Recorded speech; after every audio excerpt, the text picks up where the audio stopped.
Je commence par le nom de Allah, le très miséricordieux, le miséricordieux.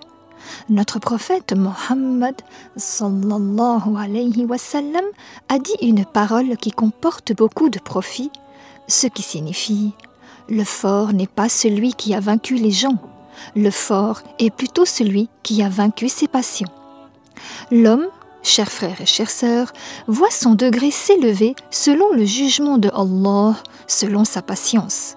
La patience est de 3 catégories. Patienter pour ne pas commettre l'interdit est le plus éprouvant. C'est la patience la plus forte. La deuxième est la patience pour accomplir les obéissances. La troisième est la patience face aux difficultés et aux catastrophes. Empêcher son âme pour ne pas commettre les interdits, quels qu'ils soient, c'est la plus éprouvante des patiences. Si tu fais une halte pour comprendre le sens de la patience, il s'agit de contrôler et contraindre son âme pour supporter une chose qu'elle déteste ou à quitter une chose qu'elle désire. Contrains donc ton âme, empêche-la de tomber dans ce qui est interdit. Délaisser un seul péché vaut mieux, selon le jugement de Allah, qu'accomplir 1000 bonnes actions.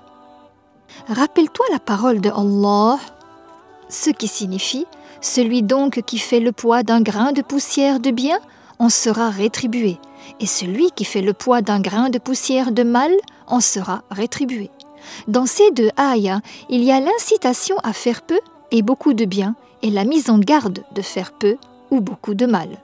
Rappelle-toi que l'interdit ou l'illicite, al-haram, c'est ce dont Allah a menacé du châtiment celui qui l'accomplit et a promis la récompense pour celui qui le délaisse. Rappelle-toi que tu auras des comptes à rendre au jour du jugement. Tu rendras des comptes sur ton argent. D'où l'as-tu acquis et en quoi l'as-tu dépensé? Si tu as acquis le bien à partir de ce qui est licite, gare à toi de le dépenser dans ce que Allah a interdit.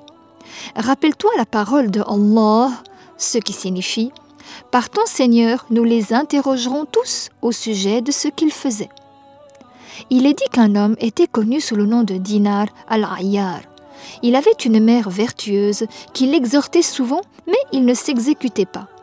Un jour, il est passé par un cimetière. Il en a pris un os qui s'est alors transformé en poussière au contact de sa main. Il a réfléchi et s'est alors dit « Malheur à toi, Dinar, c'est comme si je voyais bientôt tes os devenir ainsi poussière et ton corps se transformer en terre. » Il a regretté son laisser-aller et a eu la ferme volonté de se repentir. Il a alors relevé la tête vers le ciel, qui est la direction des invocations, et non un lieu de résidence de Dieu. Allah n'y habite pas et il n'a pas besoin du ciel ni d'autre chose. Allah existe sans endroit. Il a relevé la tête et a dit « Seigneur, mon maître, je me remets à toi pour tout ce qui me concerne.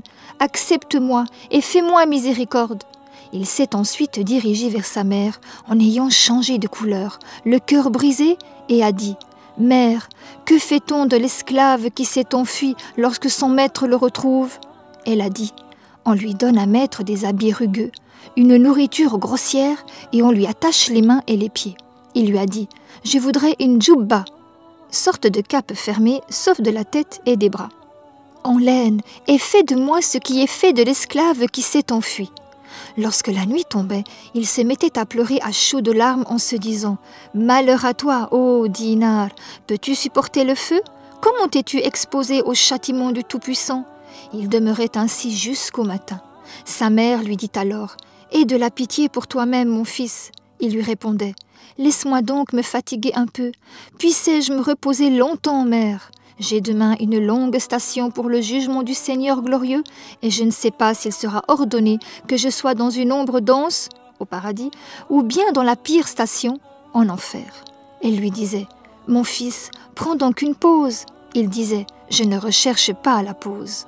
C'est comme si tu voyais, mère, les créatures demain être conduites au paradis, et moi être conduit en enfer avec ces gens. » Elle le laissait alors dans son état.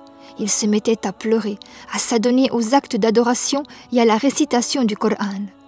Un soir, il a récité ce qui signifie « Par ton Seigneur, nous les interrogerons tous au sujet de ce qu'ils faisaient. » Il médita au sujet de cette ayah éminente, ce qui signifie Par ton Seigneur, nous les interrogerons tous au sujet de ce qu'ils faisaient. » Et se mit alors à pleurer jusqu'à l'évanouissement. Sa mère l'avait alors appelé, mais il ne lui répondit pas. Elle lui dit alors: « Mon chéri, toi la prunelle de mes yeux, où sera notre rencontre ?» Il lui dit d'une faible voix: « Mère, si tu ne me trouves pas dans les stations du jour de jugement, demande après moi auprès de Malik, l'ange en charge de l'enfer. » Puis il poussa un soupir, après lequel il mourut. Que Allah lui fasse miséricorde. Sa mère lui a alors fait le lavage funéraire. Elle l'a préparé et est sortie appeler les gens en leur disant: « Ô vous les gens, venez tous pour faire la prière funéraire pour celui qui a été tué par le feu. » Les gens étaient venus de toutes parts. On ne vit pas autant de gens ni de larmes plus abondantes que ce jour-là. Après l'avoir enterré, un de ses amis l'a vu dans le rêve la même nuit marcher au paradis, portant sur lui une belle cape verte, et il récitait, ce qui signifie: « Par ton Seigneur, nous les interrogerons tous au sujet de ce qu'ils faisaient. » Et il disait: « Par sa gloire et son honneur, il m'a interrogé, il m'a fait miséricorde, il m'a pardonné et a effacé mes péchés. Informez-en ma mère. » Et la louange est à Allah, le Seigneur des mondes.